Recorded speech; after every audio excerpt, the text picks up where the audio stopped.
Coming up on this week's edition of NCBA's Cattlemen to Cattlemen. We'll take a look back at some of the recent presidents of NCBA.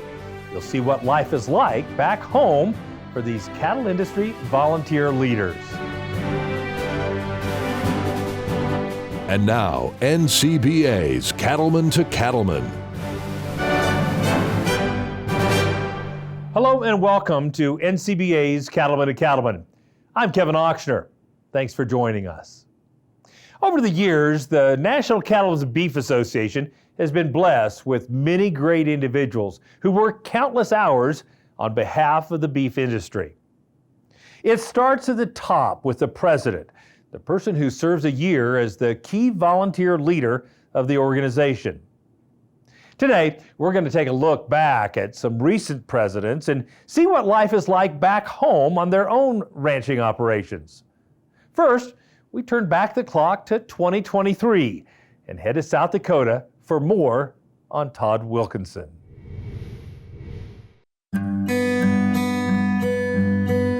Although the town of De Smet, South Dakota is probably best known for Laura Ingalls Wilder, who wrote the Little House on the Prairie books, it's also home to Todd Wilkinson and his family, who together own and operate both a cow-calf and feed yard business. My dad got us all into the ag business when we were very little. My first venture into the cattle business was actually as a 9 and 10-year-old feeding heifers through the winter, and they paid me with a heifer calf. And from that, I built the cow herd. We started our first feedlot back in the early 90s, grew it from there, and then built another feed yard and have since built another background yard. So the operation has grown. What gives me great delight is the fact that my son has grown into the cattle business, and now him and I run between 250 and 300 cows, and then run a background in a finishing facility for Wilkinson Livestock. In addition to his years raising cattle, Todd has also practiced law for almost 4 decades.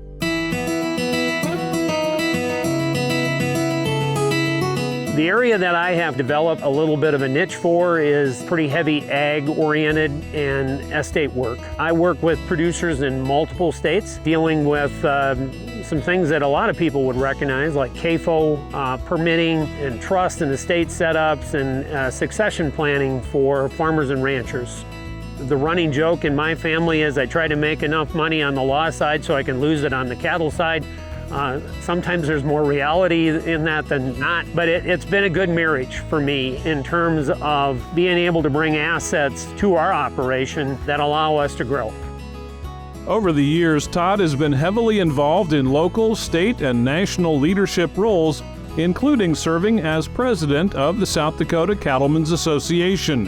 Having been a part of agriculture his entire life, Todd knew he wanted to have a voice in the beef industry's decision-making process. If you run into me across the country, one thing that I will say time and time again is if you're going to be in the industry, don't just talk the talk, you need to walk the walk. And I have made it a commitment of mine to be very involved in trying to change the things that I feel need to be changed. And when I saw what can happen if you get both feet into it, I was committed, and I haven't looked back since. And I don't regret a minute of all the hours that I've placed into it.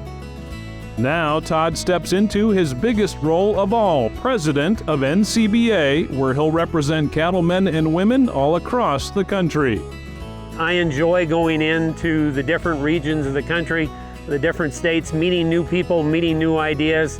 I'm literally taking the philosophy I'm going to put on boxing gloves, and I'm going to be swinging for the industry, because I think that the regulatory challenges that we're going to face in the next couple of years are going to be daunting. I'm anything but a pacifist. You know, if this membership wanted to elect a guy that's going to be ornery, well, they've succeeded, because that's how I'm going to approach things. And I'm going to bring the same level of passion that I bring to my involvement in this organization to trying to fight back and protect this industry from the people that want to put us out of business.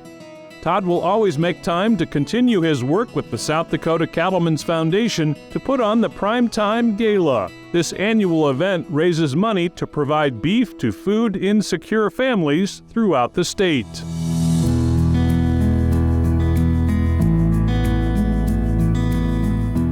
And we made one stipulation on our gift of money, is that it has to be used to buy beef, and it has to go back in to feeding those that are at a food disadvantage. And it just highlights what we in this industry can do and the good that we can do if we all get behind a common theme. It's clear Todd is committed to the beef industry, and he's excited to lead an organization like NCBA that brings together cattlemen and women to fight for common goals. Part of the reason I'm doing this is to make sure that this industry is here for my grandchildren and their grandchildren, and that they have the opportunity to come back on this piece of ground and run cattle 100 years from now. So yeah, I'm passionate about NCBA. I won't back up an inch on my commitment to this organization, and I am committed, as long as I'm walking this earth, to be trying to make things a little bit better, and NCBA is one of those ways that I think I can do that.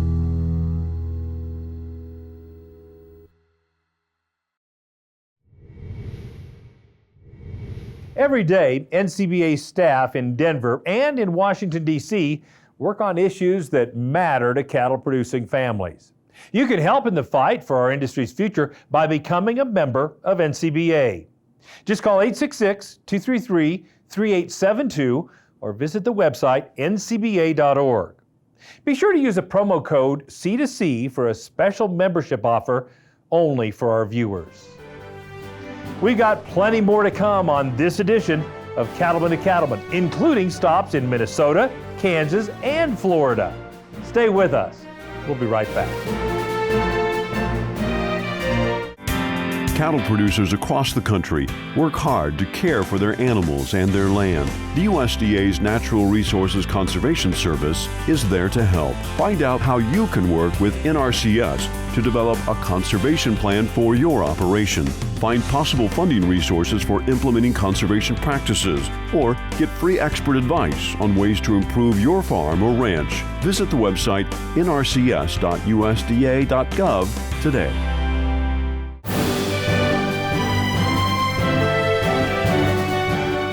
Welcome back.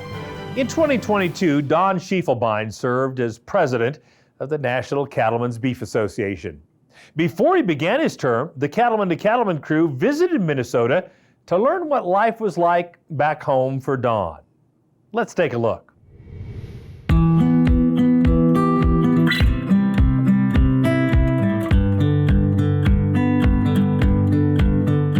The lake country of central Minnesota is where Don Schiefelbein grew up, working alongside his dad, mom, and 8 brothers. Founded in 1955 by Don's dad, Frank, the Schiefelbein family farm has grown dramatically.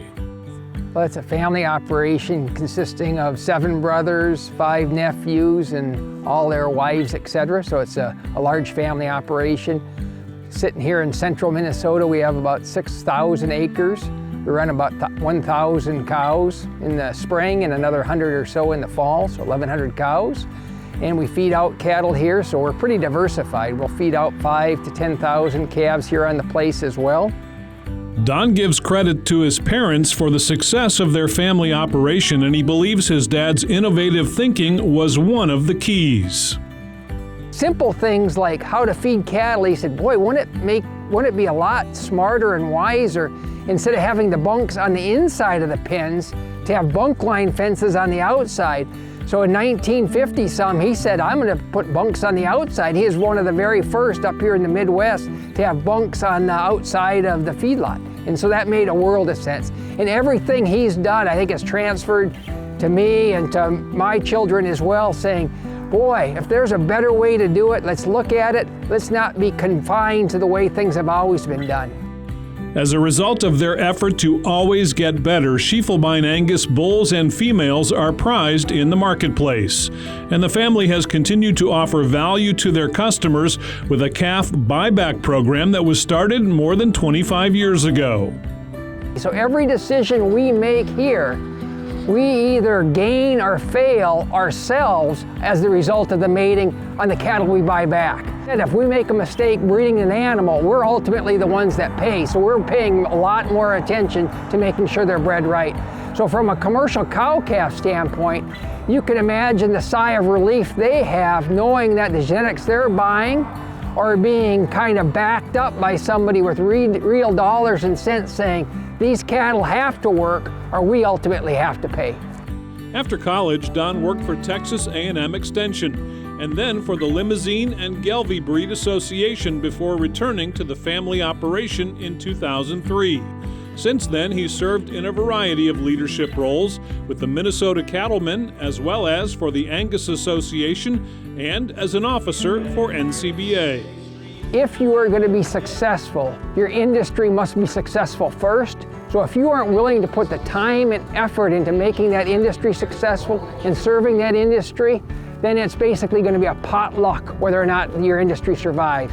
So we've been very fortunate that we've had enough people that we can put efforts towards involving people in lots of different areas. And mine happens to be Angus and NCBA. I like to tell people I'm the blue-collar NCBA guy. I'm the guy who still gets his hands dirty, still drives the tractors. So that's kind of the background I come from. And what I believe, and I come from more of a servant-style leadership, where I really believe that if you listen closely enough to members, you're going to find the answers. So running a family operation our size is very similar, I believe, in that you listen a lot, you make sure everybody has their say, but you make sure everybody does it in a respectful manner so that we can all move forward together. As he looks to his year as NCBA president, Don is serious about helping to lead NCBA's fight for policies and a business climate that supports cattle-producing families. It's all part of maintaining the opportunity to make a living on the land. To me, I just sit in awe at how many people have the opportunity to do something they love to do and would love to do every day and do it with their family by their side.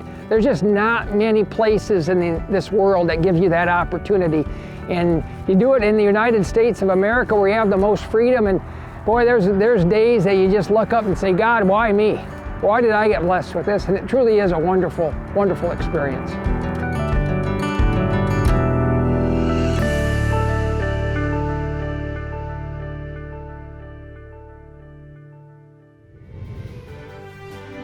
Still to come on Cattlemen and Cattlemen, we'll take a trip to Kansas and visit with 2021 President Jerry Bohn. Stay with us. We'll be right back. CattleCon 2026 heads to the heart of Nashville, February 3rd to the 5th. Music City is the place to be for the largest cattle industry event of the year, offering education, networking, and fun. Plus, you can check out the huge NCBA trade show, outstanding entertainment, and more. Go where the beef industry meets. CattleCon 2026 in Music City, downtown Nashville, February 3rd to the 5th. Visit convention.ncba.org for more. Join the National Cattlemen's Beef Association. There are big benefits to being a member. You'll get industry news in the National Cattlemen, email updates in the NCBA Beef Bulletin, plus discounts just for NCBA members. Join by calling 866-233-3872 or online at ncba.org.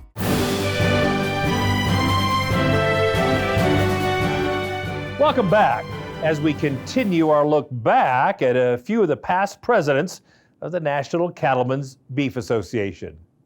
Now, let's head to Kansas and learn more about 2021 President Jerry Bohn.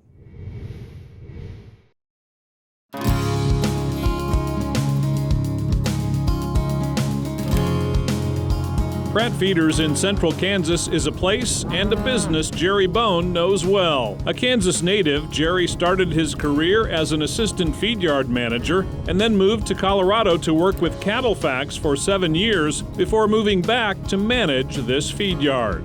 Came here in 1982, August of 1982, and as a feedyard manager. When I got here, we had about 15,000 cattle on feed, and over the years, we were able to grow this facility to where it holds about 40,000 today. And then in 1989, we bought Ashland Feeders at Ashland, Kansas. In 1995, we bought Buffalo Feeders, Buffalo, Oklahoma. We currently have the 3 main feed yards with a total capacity of about 85 to 90,000 head. The focus here at Pratt Feeders for the most part has been to be a custom feed yard where we feed cattle for other people. Today, about 75 to 80% of the cattle on feed here are owned by rancher customers from various states around the country, and we focus really hard on being customer oriented. We've gone to an individual animal management system where every animal is managed to its ideal endpoint, and I think customers benefit from that, and profitability is improved because of that process. While the cattle are impressive, the feed yard facility itself is too. It's unique because it was built on the site of a decommissioned World War II Army airfield. During the war, the government built this air base, and the B-29 crews were trained here before they went overseas to the war. And right where I'm standing right now is the middle of one of the runways. This one's about 1.5 miles long from the east, or from the west to the east, and we have cattle alleys on both sides of this runway, and it's worked out quite well for our operation. Though Jerry is retired from day-to-day management here, he is a part owner of Pratt Feeders and remains on the board. He owns cattle and continues to manage farm ground the company operates. He's proud of how Pratt Feeders has grown and even more proud of how the beef industry has improved over the years. I think the industry's done a very fantastic job of genetic improvement. When I started my career here, if we had a 50 or 55% choice in prime grade, we were really excited about it. Today, the industry's averaging on top of 80% choice. Carcass weights have probably gone from 600 to 700 pound average to more like 800 to 900 or maybe even 1,000 pound average. A past president of the Kansas Livestock Association, Jerry has served in a variety of NCBA leadership roles. And as he takes the reins as the 2021 president of NCBA, he sees both challenges and opportunities for the beef cattle industry.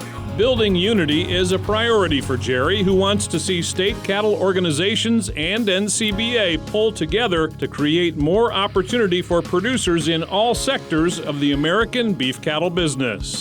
The state associations in the beef industry are, obviously they're a very important partner to NCBA, but that's where the rubber meets the road. They're the ones that are in contact with the individual cattlemen on a daily basis. And it's important to NCBA that we develop a very strong, positive relationship with every state affiliate, and I know that's one of the goals that we have going forward is looking at those relationships and how we can forge an even stronger bond between the state and national organizations as we work to protect the industry from government regulation, as we grow our positive impact on the environment.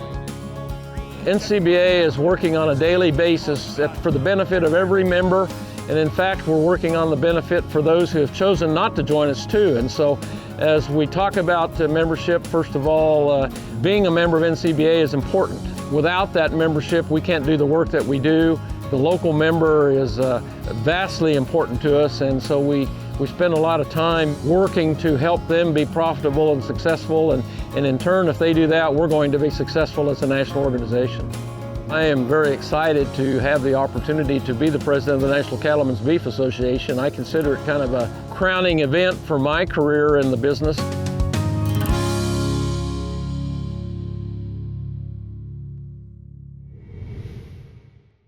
Want to rewatch an episode of Cattlemen to Cattlemen or catch up on anything you've missed?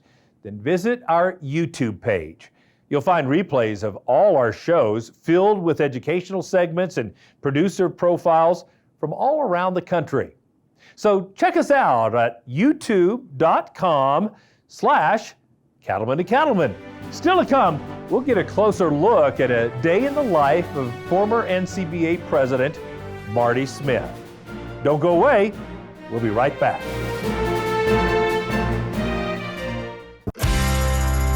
So she didn't inherit Grandpa's jawline, but there's no doubt she's family. It's your job to raise her, and it can be tough. Let's make it easier. With technology and automation, you can do more, like produce high-quality bales with way less effort. Built-in sensors can measure bale moisture and size, so you can monitor quality on the go and manage your fleet from your phone. Sit back and enjoy effortless operation. Discover an easier way to work.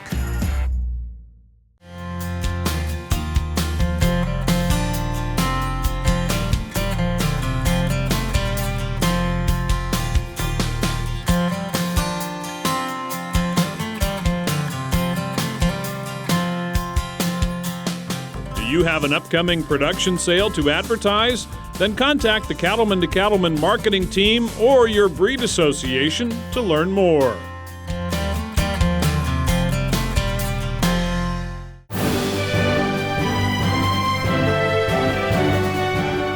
Welcome back.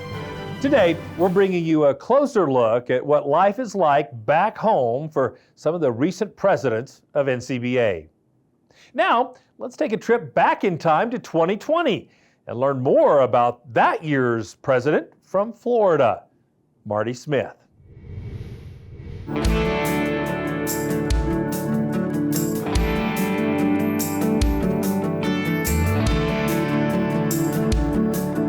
Raising cattle in Florida is just a little different. For example, at times, Marty Smith can be found on an airboat checking an area that will, in dry periods, provide grazing for his cows.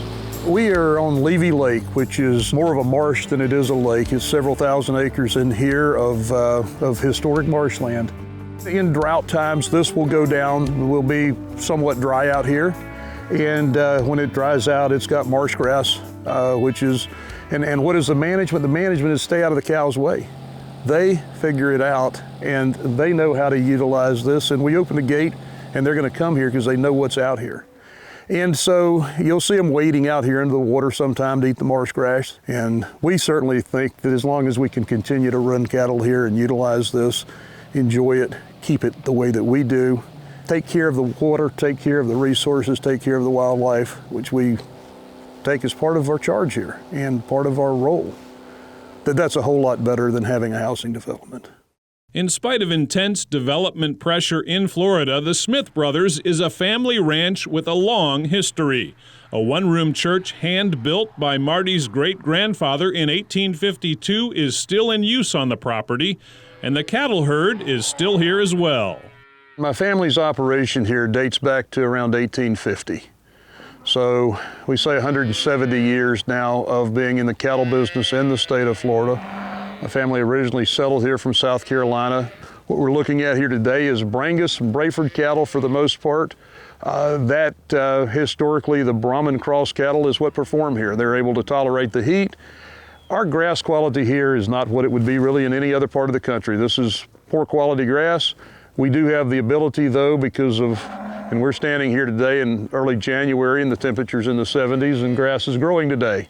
So this is, we're unique in that regard. We can grow a lot of low quality forage, but we have to have an animal that's going to be able to convert low quality forage and make beef out of it. With the help of his family and his crew, Marty leads the effort to manage the cattle, control brush, and maintain water quality and wildlife habitat.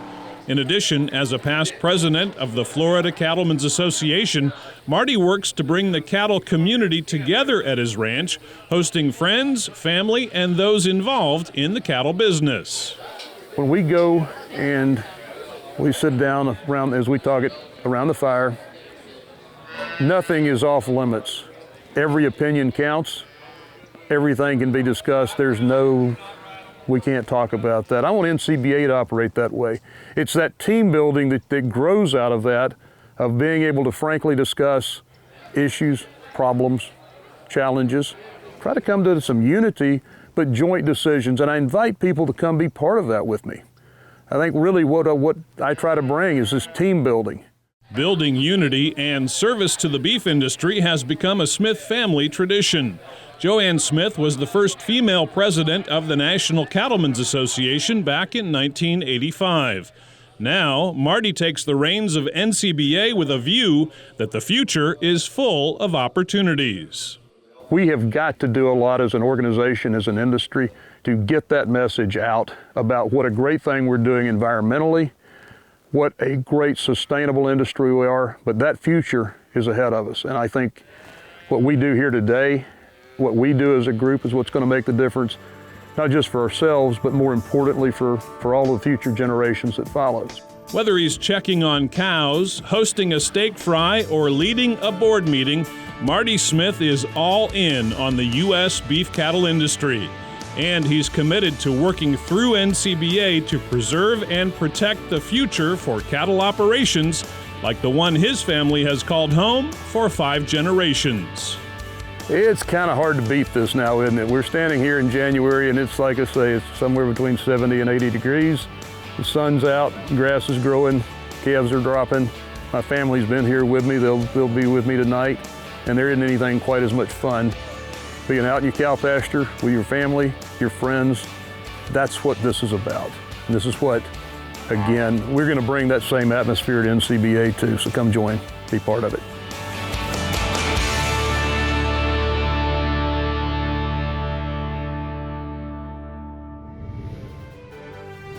Well, that's our time for this week's edition of NCBA's Cattlemen to Cattlemen. Thanks so much for watching. We'll see you again next week right here on RFD TV.